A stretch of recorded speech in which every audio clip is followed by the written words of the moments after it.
No contexto, então, de mais um aniversário da Reforma, não é?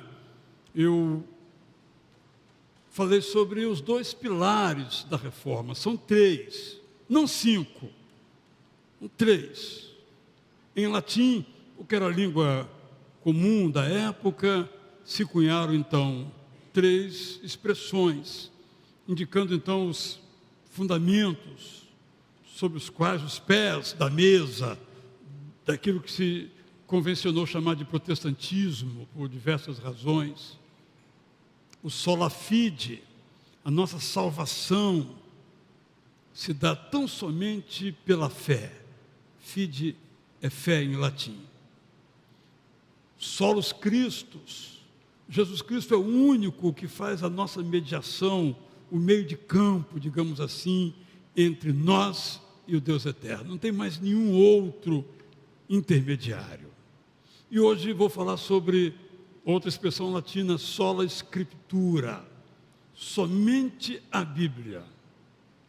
E essa expressão foi lembrada pelo pastor Alcenique recentemente, quando houve uma dieta, que era uma espécie de uma assembleia constituinte na Alemanha, e o representante do Vaticano pegou as obras do Lutero, colocou sobre a mesa, chamava-se Caetano ele, colocou sobre a mesa e começou a ler algumas heresias de Lutero. Aí cada um ele dizia, você se retrata do que você escreveu aqui, você se retrata, você se retrata, você se retrata. E Lutero então respondeu, eu só me retrato se eu for convencido pela Bíblia. E não se retratou. Então esse é um princípio. Por isso, eu e você temos que nos perguntar que lugar, de fato, a Bíblia ocupa na nossa vida. Por isso eu vou pedir então ao nosso querido Rafael dos Santos de Lima que coloque aí algumas respostas que apareceram. Eu não sei quais são essas respostas, mas só para a gente ter uma conversa, nos entender um pouquinho acerca deste assunto. Vamos lá então, Rafael? Aí, vamos ver o que aparece aí. Não é? O que lhe vem à cabeça? Aí você sabe que ao vivo às vezes a coisa não funciona. Vamos ver se funciona agora, né, Rafael? Vamos lá. Porque eu penso assim, todos nós aqui sabemos que nós temos que nos alimentar de modo saudável. Alguém aqui não sabe disso? Impossível.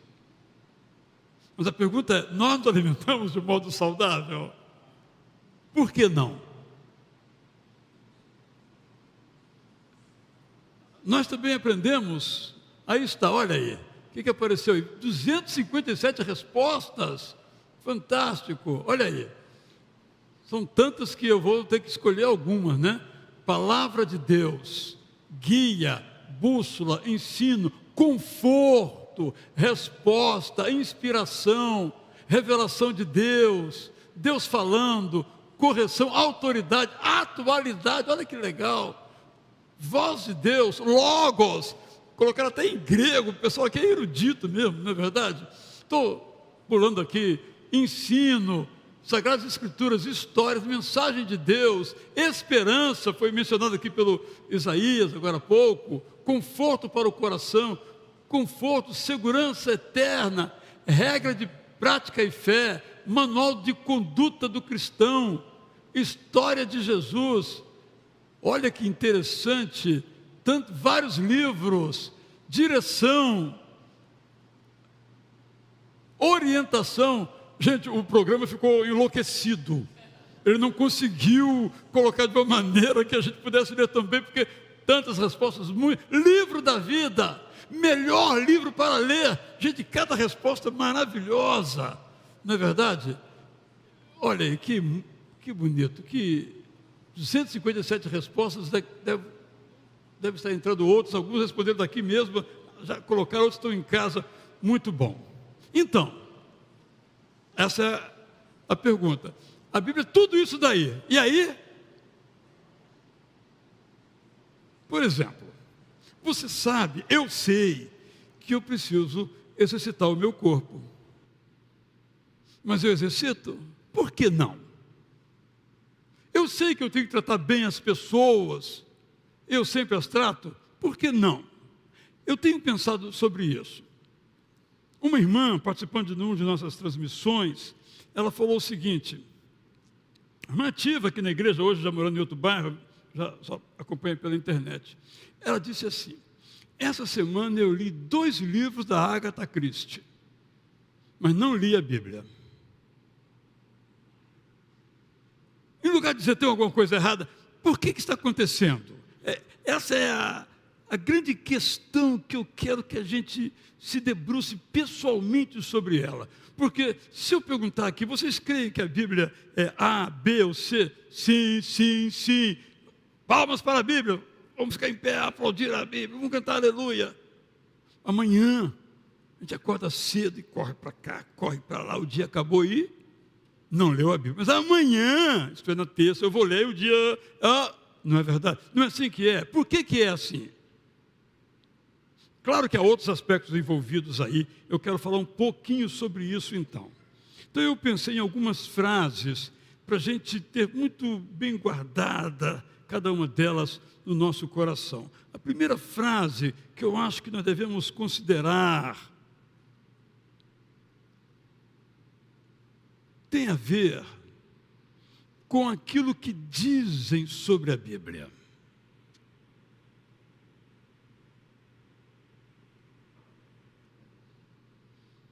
Aquilo que dizem sobre a Bíblia, nós não acreditamos no que dizem sobre a Bíblia. Mas de tanto ser repetida aquela frase que nós não cremos sobre a Bíblia, nós já começamos a duvidar se aquilo que nós cremos é isso mesmo ou se não é aquilo. Por exemplo, na mente de muitas pessoas, a primeira palavra que vem, não nós aqui, graças a Deus, sobre a Bíblia é antiga, logo superada. Antiga porque não segue o consenso. Nós temos um consenso de como deve ser a vida. Nós temos como se fosse um pensamento predominante, hegemônico, de como deve ser a vida, como devemos viver. Coisas recentes, coisas que vêm dos anos 90 do século passado, porque, sabe, nós somos o ponto mais elevado da civilização. Antes de nós, viviam aqui na Terra uns atrasados, mas nós não. Nós pensamos, nós consideramos o outro. É isso que eu estou dizendo, que tem até um nome científico chamado presentismo. O presente é o mundo em seu melhor. Aí, eu sempre faço esse exercício, que é meramente um exercício. E daqui a 100 anos? Daqui a 100 anos, ano 2200, vão dizer assim, ninguém nunca pensou como nós pensamos. Olha nós aqui, o suprassumo da civilização. Agora, tinha um pessoal que vivia lá no ano 2023. Vocês não sabem de uma coisa. Por exemplo, uma pessoa estava doente, eles rasgavam o corpo da pessoa, faziam um negócio chamado cirurgia. Já ouviu falar disso? Cirurgia. Que atrasados. Só estou brincando, porque é um absurdo que nós vivendo hoje, achamos que nós somos desenvolvidos e os outros são atrasados. Mas o consenso é isso. Nós somos, aspas, modernos, até se usa a expressão totalmente tola. Somos modernos. E os que vieram antes, uns atrasados. Bárbaros, para usar o termo dos romanos. E a Bíblia faz parte dessa coisa antiga aí, superada. Não é mais para nós somos modernos, gente. Nós sabemos o que é bom para nós.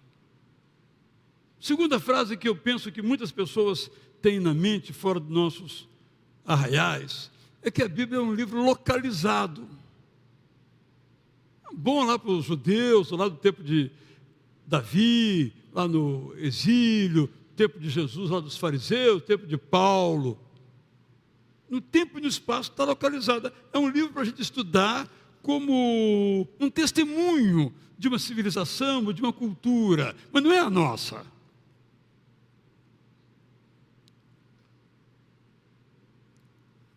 Também a Bíblia é muito pesada. Ela fala, por exemplo, de pecado. Isso não existe mais, né, gente? Pecado é uma coisa antiga demais, é uma ideia muito superada, não tem mais pecado, não é? Pecado não considera as interferências, a sociologia, a antropologia, pecado. Que palavra, pecado. Você não pode fazer isso que Deus não aprova. Gente, isso não existe mais. Quando você fala de Bíblia para as pessoas, eu estou imaginando que algumas pessoas deem essas respostas, ou difícil, eu acho que nos inclui, é difícil de ser lida. Eu não vou ler uma coisa difícil, vou ler uma coisa suave, uma coisa leve, uma coisa mais tranquila, que eu compreenda. São um pouco desses pensamentos sobre a Bíblia, e eu acho, é isso que eu estou dizendo, que nós não pensamos isso. Mas de tanto ouvir isso, nós já começamos a duvidar daquilo que nós pensamos e sempre cremos, que estão naqueles quadros que apareceram ali, aquelas palavras ali. Por isso, nós temos o dever, nós como pastores, você como pai, mãe, irmão, nós temos o dever de afirmar o que é essa Bíblia, o que é essa Escritura. Então, a primeira frase que vou dizer é a seguinte: a autoridade da Bíblia, vamos usar autoridade. Primeiramente, a palavra autoridade. O que diz a nossa época, os meios de comunicação, os influenciadores, assim ditos, gente que tem milhões de seguidores, as suas frases feitas. Esse negócio de autoridade, não existe mais isso. Cada um olha, pensa e faz o que é certo. Aí você sabe as consequências. O Adilson está aposentado agora, embora garoto, me contou uma vez. Ele era professor de educação física. A dificuldade, está falando, isso tem uns 15 anos já, que o cara é velho. Tem uns 15 anos, não é de agora não. Que ele dizia a dificuldade da aula para os garotos. Você lembra? Porque eles não queriam ouvir a autoridade dele como professor. E se ele desse uma dura no aluno, o pai vinha e dava uma dura nele. Se bobear, ele era suspenso. Ele, a autoridade. Só estou misturando aqui um pouco as palavras, como se nós pudéssemos nos constituir sem que ninguém estivesse acima de nós. Você tem todo um ideário a respeito disso, de cada um é o seu próprio Deus, né? Cada um se constitui como absoluto Senhor da sua própria vida. Então, essa, portanto, é uma frase que eu preciso dizer. A autoridade da Bíblia é a primeira frase positiva, eu mencionei algumas negativas aí. A primeira frase positiva que quero dizer é esta: a autoridade da Bíblia está em sua infalibilidade. Ou seja, não erra, não falha, infalível. Será que faz sentido isso? Dizer que a Bíblia é infalível? Eu acho que nós temos que fazer um teste para ver se é verdade. E o teste é o seguinte: alguma coisa que a Bíblia narre não aconteceu?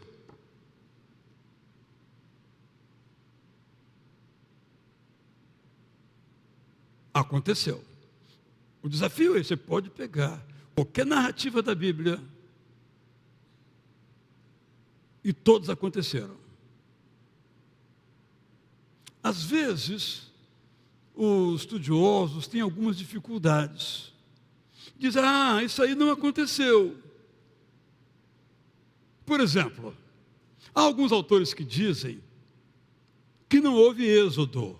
Isto é, o povo não saiu do Egito. Porque o povo nunca foi escravo no Egito. Isso aí é uma narrativa que os hebreus criaram para fortalecer a sua ideia de nação, de responsabilidade. É uma ideia interessante.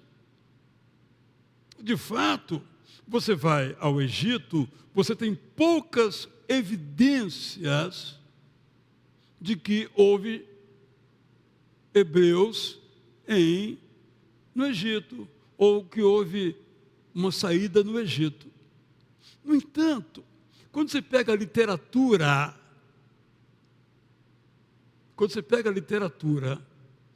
das mais antigas, todas se referem ao povo de Israel no Egito e ao Êxodo. Por quê? Sem contestação. Porque se fosse uma invenção, uma criação de alguém, isso foi criado século 8 antes de Cristo. Mas você tem textos anteriores ao século 8 antes de Cristo. Você tem salmos anteriores a essa época que fala da passagem do povo pelo Mar Vermelho. Então essa invenção foi mais antiga. Aí você tem que retroceder para ficar dentro da tese. Só que a tese não se sustenta. Então, primeira coisa, esse teste é: tudo que a Bíblia diz que aconteceu, aconteceu. Eu gosto de citar um exemplo que me tocou, me emocionou. Eu estava em Israel e tem lá um lugar onde ainda se preserva bem fortemente toda uma região onde os romanos brincavam com as suas bigas, bem na beira da praia. E mais adiante, ali mesmo naquele mesmo lugarzinho, Cesareia Marítima, tem um anfiteatro antigo que os romanos fizeram, que até hoje é usado pelos artistas.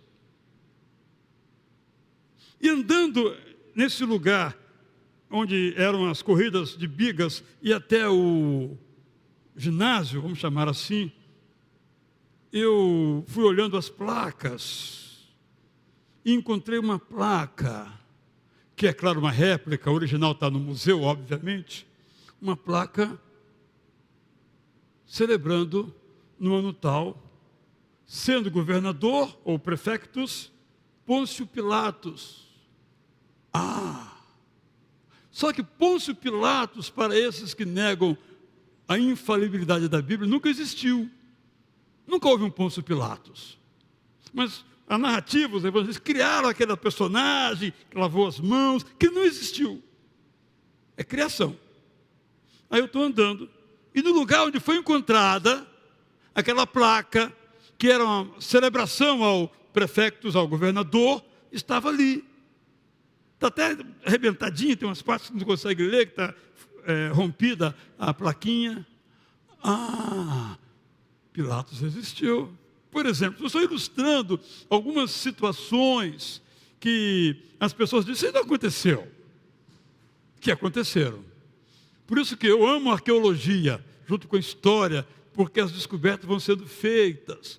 Recentemente se descobriram moedas, falando aqui do 1900 a.C., moedas que as pessoas usavam nos negócios. Na mesma época em que Abraão comprou o cemitério para a sua família, e diz a Bíblia que ele contou as moedas. Não tinha moeda naquela época. A Bíblia diz, mas não tinha moeda. Isso mas a gente inventou e criou moeda, porque naquela época tinha moeda. Aí vem a arqueologia e diz, aqui as moedas não são as mesmas de Abraão, obviamente, até podem ser, são as moedas e a data é, por coincidência, a mesma época que o Abraão fez o negócio lá com os filhos de Et. Então, tudo aquilo que a Bíblia conta, tudo aquilo que ela narra, aconteceu. Podemos confiar nesse aspecto da infalibilidade da Bíblia, que o que ela narra aconteceu. Mas eu vou acrescentar outra linha ainda. Tudo que ela prescreve funciona. Eu tenho insistido com os participantes das nossas leituras da Bíblia, que temos de distinguir na Bíblia dois tipos de texto. O texto descritivo e o texto prescritivo. O descritivo narra, aconteceu isso, passou aquilo, passou pelo Mar Vermelho, Salomão fez isso, fez aquilo, construiu um templo. É o descritivo. Tudo confere. Mas tem o prescritivo. Faça o seguinte, ame o seu próximo, faça isso, faça aquilo. É o prescritivo. O descritivo eu acabei de dizer que é verdadeiro. E o prescritivo também é verdadeiro, isto é, o prescritivo funciona. Um dos livros mais interessantes que eu li é do, agora desembargador, à época juiz, William Douglas, O Poder dos 10 Mandamentos. Ele tem uma frase assim notável. Se você não crê nos 10 mandamentos, eles funcionam. E se você crê, eles funcionam. Me parece que é mais lógico crer, né? Se eles funcionam. E isso é verdade. Tudo aquilo que a Bíblia prescreve, digo, faça isso, funciona. Eu estou indicando, portanto, que naquela dimensão da infalibilidade da Bíblia, da sola escritura, para usar a expressão latina ao tempo de Lutero e demais reformadores, ela é infalível porque o que ela narra aconteceu e o que ela prescreve funciona, acontece. Segunda frase, nosso pessoal da técnica está talvez um pouco sem conseguir me acompanhar aqui, a gente vai fazendo mudanças, às vezes a falha minha não é deles, é mais adiante, prossiga aí. A autoridade da Bíblia está em sua universalidade. Ou seja, aquilo que a Bíblia diz se aplica ao Haiti, que o irmão Isaías acabou de mencionar. Se aplica no Afeganistão, se aplica na faixa de Gaza, se aplica em Tel Aviv, se aplica no Rio de Janeiro. Esse é um dado muito valioso, muito importante para a gente entender isso.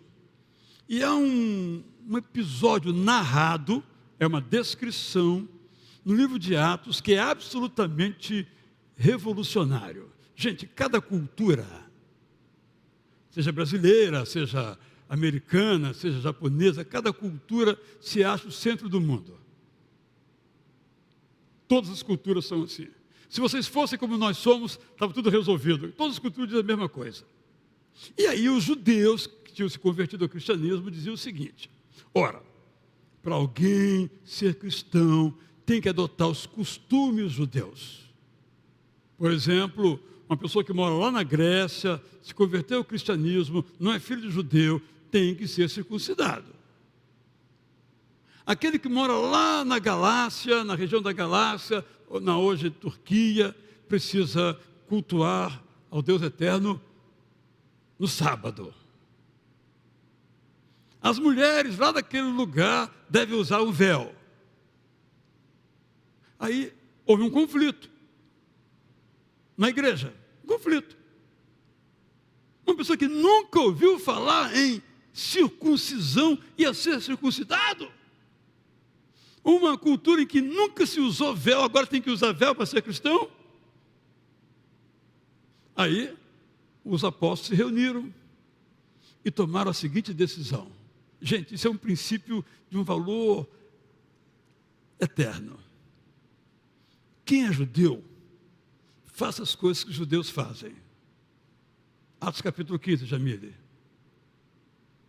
E quem não é judeu, continue vivendo na sua cultura. Não tem que mudar a cultura para ser cristão. Isso é uma coisa muito valiosa, porque há muitas discussões sobre esse assunto. Por exemplo, capoeira pode ser de Cristo, futebol pode ser de Cristo. Isso é cultura. Depende de como a capoeira é feita, como o jogo de futebol é feito. Não é ele em si. Então, isso mostrou um princípio da aplicabilidade, do valor, da relevância da Bíblia, da sua aplicação a todas as culturas. Eu não tenho que ser judeu para ser cristão. Às vezes os missionários saem do Brasil, vão para outro lugar, e lá querem fazer uma coisa que aqui fazia na igreja. Pegamos o caso do Isaías, né? Vamos fazer um culto aqui agora às 7 horas da manhã. Eu, pastor Alceni e a banda a metade. Não é verdade? Por quê? ninguém acorda essa hora para vir ao culto. Então nós temos que buscar qual é o horário. Mas o horário, gente, não diz se nós somos, se nós não somos. Não é verdade? Nos Estados Unidos é muito comum que não tem culto à noite. E aí eu fui lá numa certa igreja e vi uma coisa muito interessante. Eles começaram a fazer um culto para não crente. Sábado à noite. Inventaram, bolaram aquele negócio. E funcionou, pelo menos quando eu estava lá, funcionava, lotava a igreja, só de não crente. Outra mensagem, outro tipo de música, mas é claro o mesmo conteúdo. Então, tudo que a Bíblia diz é universal. E tem que fazer o teste. Chega lá, no lugar mais recôndito, distante, certo lugar. Temos um irmão nosso aqui, que é missionário na Guiné. Não lembro agora qual das Guinés. Ele está traduzindo a Bíblia para aquela cultura. Está lá fazendo esse trabalho. Ele está traduzindo. E aquilo que está ali se aplica àquela cultura.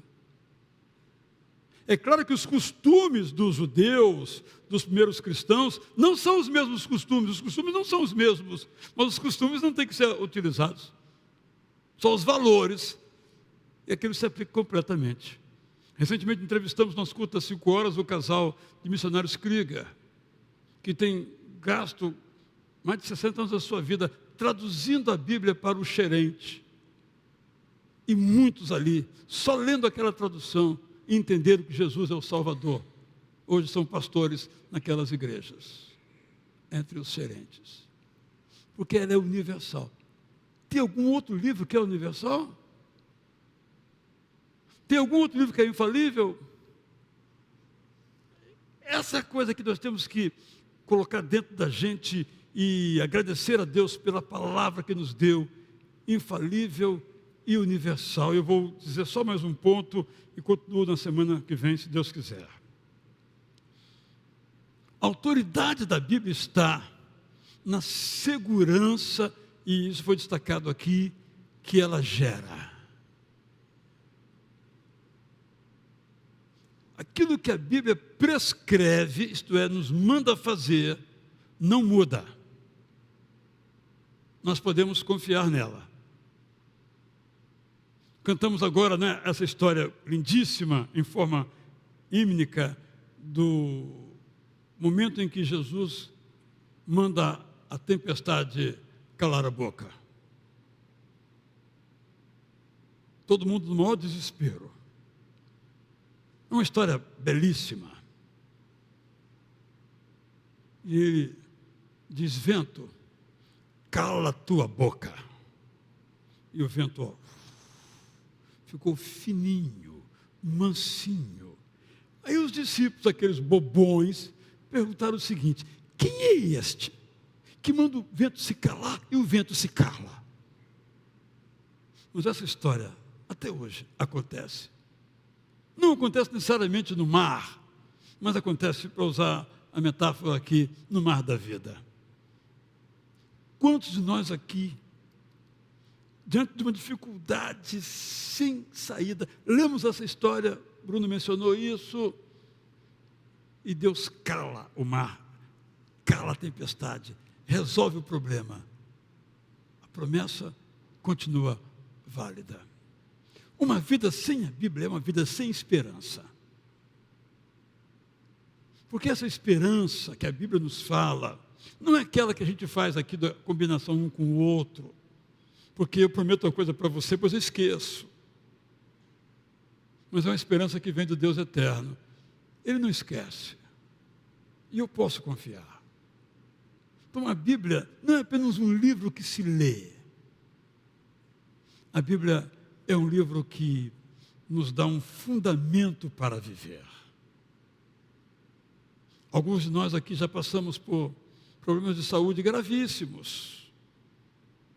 Achamos que não íamos superar. Eu orei, oraram por mim, e eu estou aqui. A mãe Elisete, né, desculpe, não combinei antes, né? Teve um problema de saúde. Achou que nunca mais ia andar. Olha ela aqui. A Bíblia que diz isso. Que a Bíblia nos apresenta, nos fala do Deus em que nós podemos confiar. Por isso que a Bíblia é magistral. Eu usei dois argumentos, vamos dizer, intelectuais, da sua infalibilidade, da sua universalidade, agora estou usando um da sua aplicabilidade. Sem a Bíblia, nossa vida é uma. Luta aqui, luta ali, não sabe como vai terminar. Com a Bíblia, a nossa vida é outra. A gente luta aqui, luta ali, mas nós sabemos onde nós vamos chegar. Essa é a maravilha da Bíblia. Eu quero fazer uma aplicação, né? O que você faz agora com isso?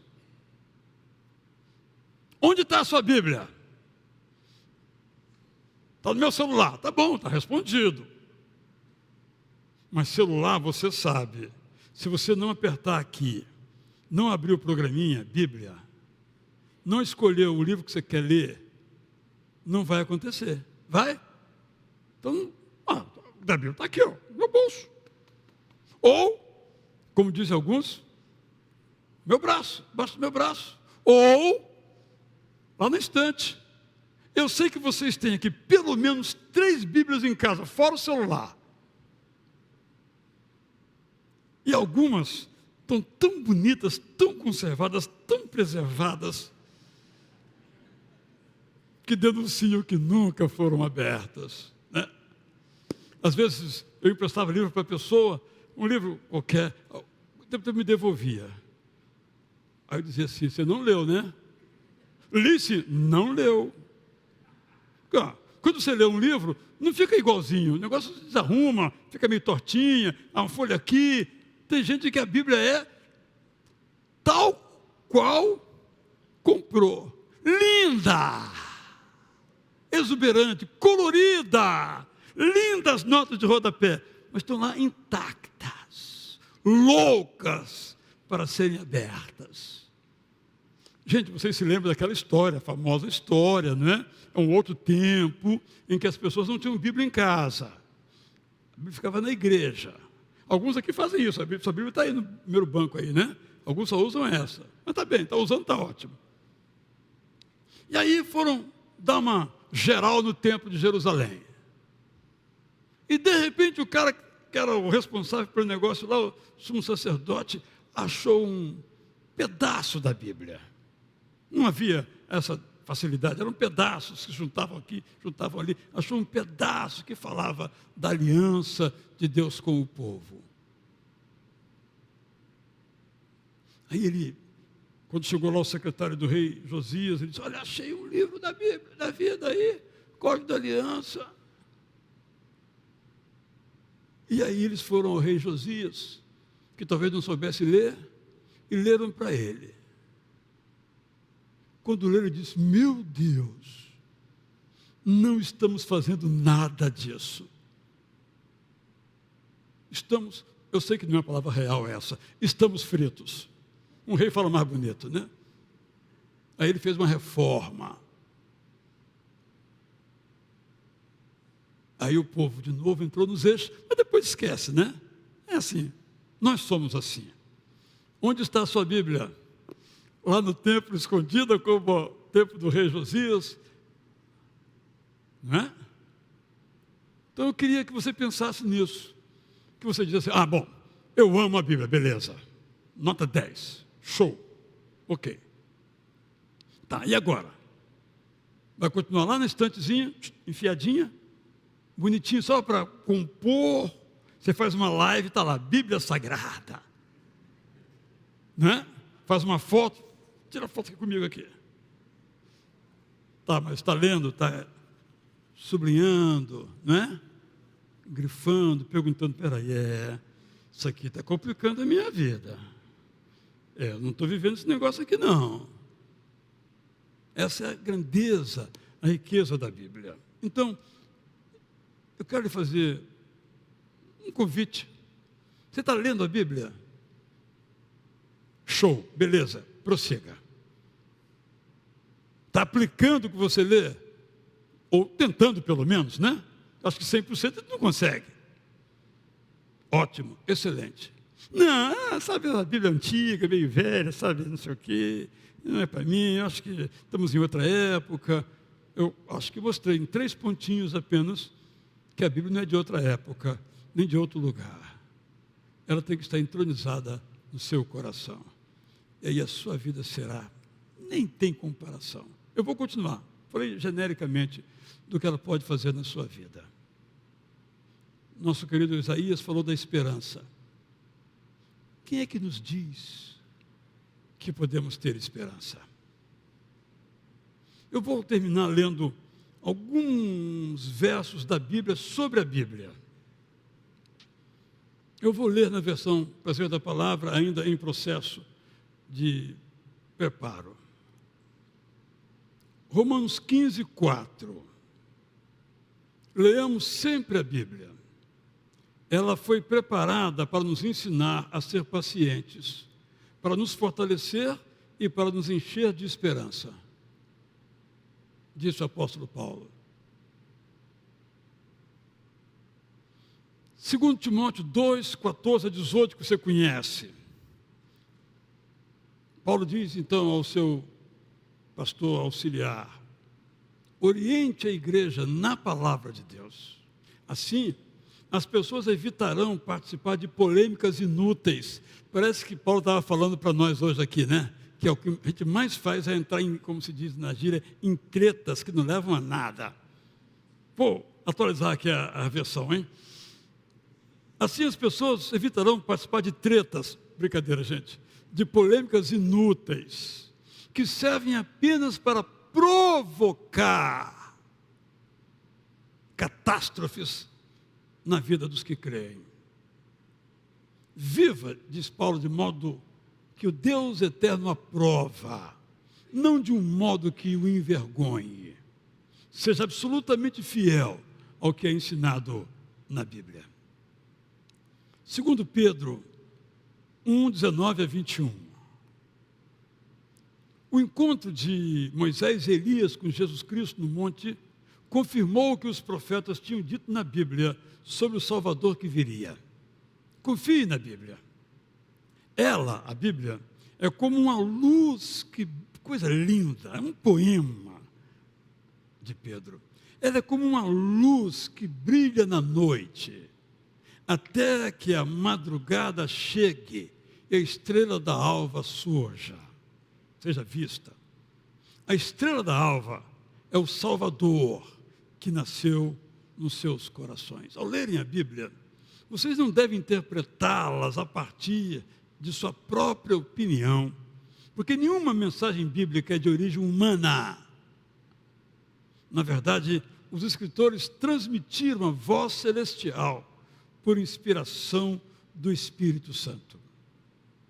Isso mostra o quão diferente, o quão rica, o quão profunda é isso que nós ouvimos falar na Bíblia, chamada de Escrituras, Bíblia em nossas traduções, ou Palavra de Deus. Eu quero lhe convidar a ficar em pé, então, e vamos cantar uma letra que nos fala parte daquilo que eu falei. Nesses dias de desespero, incerteza e medo, há em uma salvação, eu creio, é em Jesus. Você sabe, Bruno, você não estava aqui ainda? Há muitos anos eu preguei uma mensagem, e um dos pontos eu disse que a Bíblia salva. Um irmão muito corretamente me corrigiu. Não, Israel, a Bíblia não salva. Ele estava certo. Mas eu estou certo também. Porque quem é que nos fala que a Bíblia salva? Quem é que nos fala que Cristo Jesus salva? É a Bíblia. Sem a Bíblia, Jesus não salva. Não sei que ele existe. Quem me fala? Então, a Bíblia é esse meio, vamos dizer assim, esse livro didático, esse workbook que diz que há salvação em Jesus, como vamos cantar agora. Vamos pensar nisso enquanto nós adoramos, celebramos, exaltamos, louvamos. Aí eu atendi aqui a todos, não é? Você, atendi aqui a Esther, do seu pensamento, ao Luiz Felipe, não é? Ao Maurício, não é? Aqui ao Tomás, aqui ao Felipe, porque todos, cada um tem o seu conceito, eu procurei trazer todos aqui. Então vamos cantar.